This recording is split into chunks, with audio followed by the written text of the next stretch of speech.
भारत के चंद्रयान-3 को चांद की सतह पर एक्टिव करने के साथ ही इसरो ने आज वह कर दिया है जिसका इंतजार इसरो खुद भी लंबे समय से कर रहा था।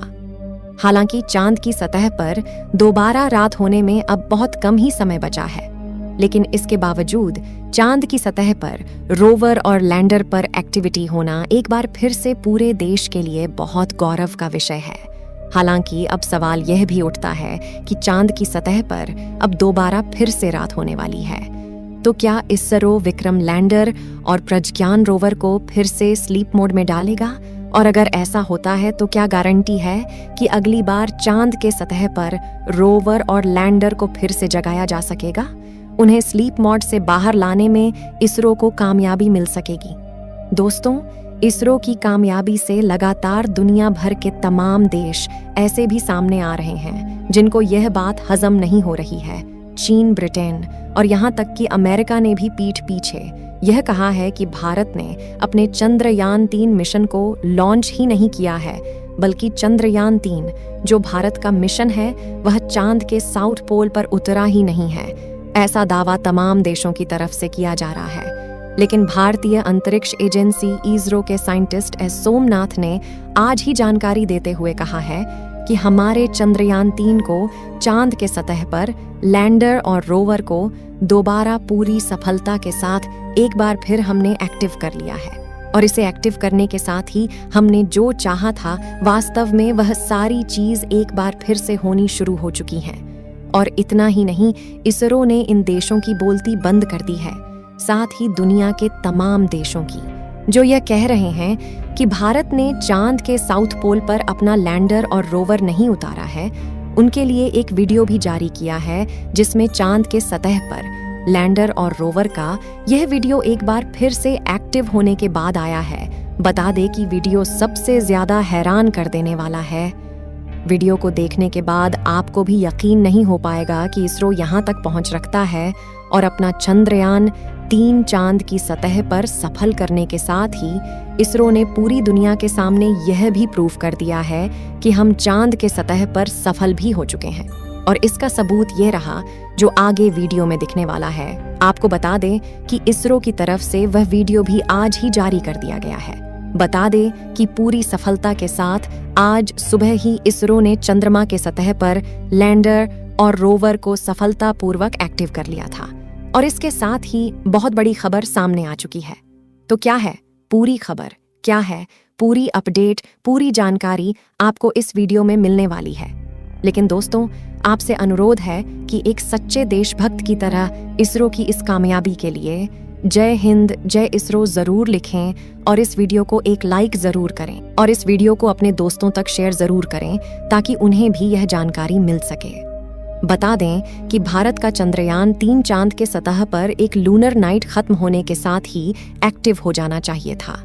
लेकिन इसरो ने बताया कि चांद की सतह पर हमने रोवर को कुछ इस तरह से मॉडिफाई किया था कि वह चांद की सतह पर 14 दिनों तक बखूबी कार्य कर सके, लेकिन उसे चांद के इस -200 डिग्री टेम्परेचर तक झेलने की क्षमता के हिसाब से नहीं डेवलप किया गया था। और इसीलिए इसरो को यह बात का संशय था कि विक्रम लैंडर और प्रज्ञान रोवर चांद के सतह पर दोबारा एक्टिव हो पाएगा या नहीं।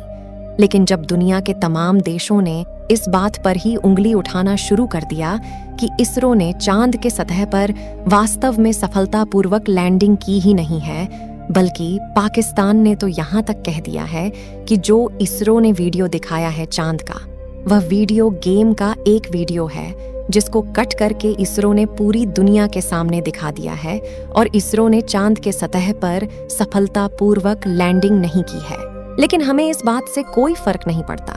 क्योंकि पाकिस्तान वह देश है जो आज तक कभी धरती से बाहर तो जा नहीं सका है खुद भी, और उसे क्या पता अंतरिक्ष की दुनिया क्या होती है और कितनी मेहनत और कितनी लगन के बाद इस तरह की कामयाबी हाथ लगती है। तो दोस्तों, भारत के चंद्रयान-3 को लेकर चीन ने भी बहुत बड़ा सवाल उठाया है। चंद्रयान-3 जब से लॉन्च हुआ था, चीन ने ना तो इसकी अच्छाई में और ना ही बुराई में अब तक कुछ बोला था, लेकिन अब चीन से बर्दाश्त नहीं हुआ। चांद के सतह पर हमारा लैंड और रोवर फिर से एक्टिव हो रहा है, तो इसके बाद उसने अपना मुंह खोला, और उसके बाद जो निकला वह आग ही उगलने वाला था। बता दें कि भारत को इस बात पर गुस्सा भी आ चुका है और इस बात को लेकर इसरो ने बड़ी प्रतिक्रिया भी दी है। जी हाँ दोस्तों, आपको सुनकर हैरानी जरूर होगी, लेकिन इसरो ने इस बात को लेकर प्रतिक्रिया भी दे डाली है। हालांकि सिर्फ इसरो ने नहीं,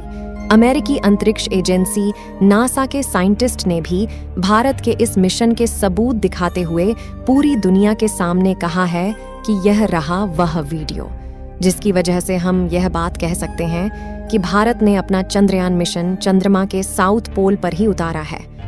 हालांकि साउथ पोल एक बिंदु नहीं है, यानी कि अगर कहे 100 मीटर के क्षेत्र पर या फिर 1 किलोमीटर के क्षेत्र पर, ऐसा कोई बिंदु नहीं है, बल्कि साउथ पोल एक बड़ा एरिया है। अगर हम बात करें साउथ पोल की, तो अगर हम एग्जैक्ट एक बिंदु की बात करें जिसे हम साउथ पोल यानी कि एक तरफ से सुई घुसेड़ दी जाए तो वह दूसरी तरफ से साउथ पोल पर निकलेगी। उस बिंदु से हमारा रोवर 150 किलोमीटर की दूरी पर है। हालांकि आपको बता दें कि अगर हम 450 या 550 किलोमीटर की दूरी की रेंज में होते हैं तो हम उसे चांद का साउथ पोल ही मानेंगे, क्योंकि चांद के जिस साउथ पोल पर उतारने की बात दुनिया के तमाम देश कर रहे हैं, उस साउथ पोल की अगर बात करें तो वास्तव में वहां पर एक विशालकाय पर्वत है और उस पर्वत के आसपास किसी चीज की लैंडिंग संभव नहीं है। और अगर उस जगह पर हमारा चंद्रयान 3 लैंडिंग करने में सफल हो भी जाता है तो वास्तव में उसका उद्देश्य पूरा हो ही नहीं पाएगा, जिस उद्देश्य से उसे चांद की सतह पर उतारा गया है। यानी कि जिस तरह से खनिजों की मौजूदगी चांद की मिट्टी पर पाई गई है, जिस तरह से वहां पर एनवायरनमेंट की अदला बदली होने के संकेत मिले हैं, जिस तरह से वहां पर पानी की मौजूदगी और यहाँ तक कि उल्टी बारिश का वीडियो सामने आया था, उसे देखने के बाद आप भी यह समझ चुके होंगे कि ऐसा अगर चंद्रमा के सतह पर हम एक पहाड़ के ऊपर उस लैंड करते हैं तो शायद इनमें से कोई भी चीज हमें देखने को नहीं मिलती। हालांकि बकवास करने वाले देशों के लिए हम कुछ भी नहीं कह सकते हैं और यह भी मानते हैं कि हम अपना आगे बढ़ते रहेंगे और ऐसे देश हमेशा पीछे भोगते रहेंगे और ऐसे देश पर हमें ध्यान देने की जरूरत भी नहीं है। दोस्तों, जो किसी न किसी की मेहनत को लेकर के कुछ ऐसा बकवास करते रहते हैं, अब आप इस बात से अंदाजा लगा सकते हैं कि भारत ने चांद के सतह पर चंद्रयान 3 को उतारने के लिए कितनी मेहनत की होगी। जब रूस ने अपने लूना 25 मिशन को उतारने की कोशिश की थी तो वह क्रैश हो गया। जब जापान ने अपने मिशन को उतारने की कोशिश की तो वह भी क्रैश हो गया। और यह घटना कोई ज्यादा दूर की नहीं है। लूना 25 मिशन हमारे चंद्रयान 3 की लैंडिंग के साथ का है और जापान का जो मिशन है वह भी हमारी लैंडिंग के 4 महीने पहले मिशन हुआ था। अगर आपको यकीन नहीं है तो आप गूगल पर सर्च कर सकते हैं और गूगल पर सर्च करके देखिएगा उसमें जिस तरह से जापान ने अपनी कड़ी मशक्कत और मेहनत के साथ साउथ पोल पर उतरने की तैयारी की थी और वह मिशन फेल हो गया। उसके बाद जापानी अंतरिक्ष एजेंसी अभी भारत के इसरो के साथ कोलैबोरेशन करने के लिए तैयार है। उनका मानना है कि हम कुछ साल में जापान पर मिशन करेंगे और जापान लैंडर बनाएगा और भारत रोवर बनाएगा और इस मिशन को जापान खुद स्पॉन्सर करना चाह रहा है।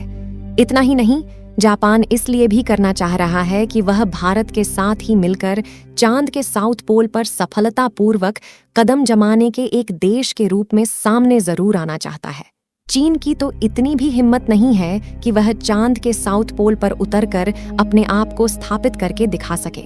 अगर ऐसा कर सकता तो अभी तक भारत दुनिया का पहला देश नहीं होता, कोई भी देश बन चुका होता। हालांकि इसरो ने इन सब बातों को एक तरफ रखते हुए चंद्रमा की सतह पर एक्टिव होने के बाद ही लैंडर और रोवर से चांद की सतह पर कुछ अजीबोगरीब चीज अब रिकॉर्ड करना शुरू कर दिए हैं। बता दें कि इसरो ने कहा है कि चांद की सतह पर उल्टी बारिश की वीडियो एक बार फिर से सामने आई है, जिसमें चांद की सतह पर उल्टी बारिश की घटना को रिकॉर्ड किया गया है।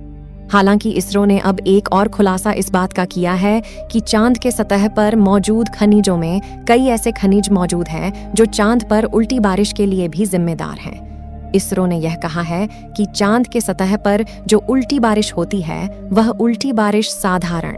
H2O यानी कि उस जल की बारिश नहीं होती है जो धरती पर होती है, बल्कि उसमें अलग अलग तरीके के कई भारी तत्व मिले हैं। कई ऐसी चीज मिली हुई है जिसकी मदद से उसको स्टेबल रखा जाता है। तो दोस्तों, उम्मीद है कि इस वीडियो से आपको बहुत कुछ नई जानकारियां मिली होगी। तो फिलहाल इस वीडियो में इतना ही। जैसे ही हमें आगे की जानकारी मिलती रहेगी, हम आप तक उस जानकारी को पहुंचाते रहेंगे।